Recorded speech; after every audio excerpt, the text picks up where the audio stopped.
Naniniwala si Senator Alan Peter Cayetano na mayroong playbook o sistema ng panggigipit ang administrasyon laban sa mga individual na hindi nila kaalyado.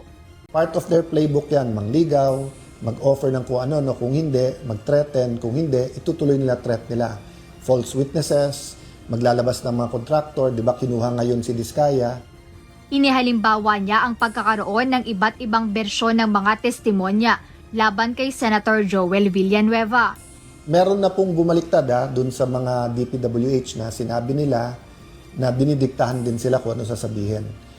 Yung unang sinabi ni Yusek Bernardo, nagbago din yon.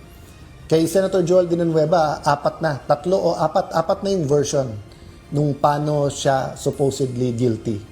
And none of those versions are true.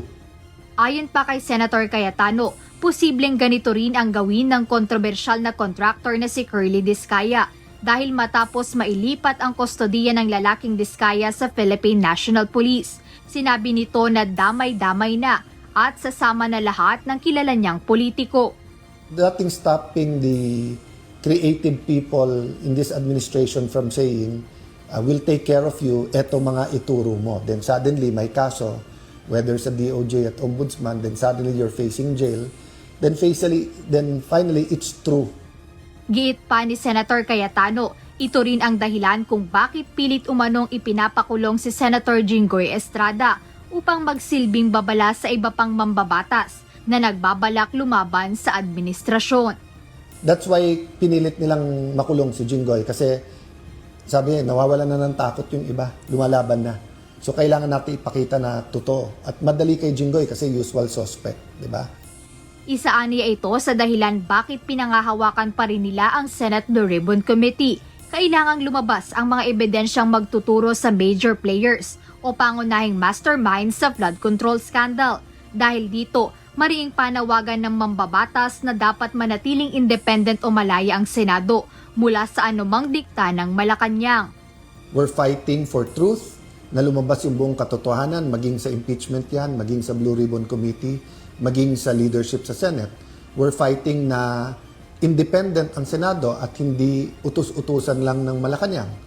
Samantala sa talumpati ni Vice President Sara Duterte sa paggunita ng Araw ng Kasarinlan sa Davao City, iginiit nito na ang pagnanakaw sa kaban ng yaman ay katulad din ito ng pagnanakaw sa oportunidad at pag-asa ng bawat Pilipino na magkaroon ng malaya at maalwang buhay.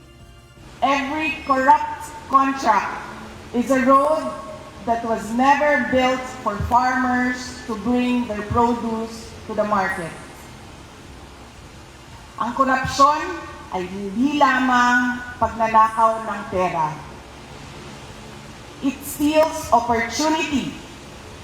It steals dignity, and it steals hope, and ultimately, it steals freedom itself.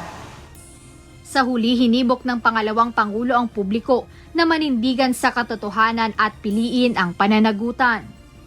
Hope survives when our people believe they have a better future. On this Independence Day, let us resolutely stand up for truth, for accountability, for freedom, and for sovereignty. Piliin natin ulit ang paglaban kaysa pagsuko, ang dangal kaysa sa pagpapasakop.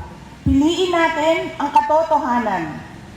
Piliin natin ang pananagutan at higit sa lahat, piliin natin ang pag-asa.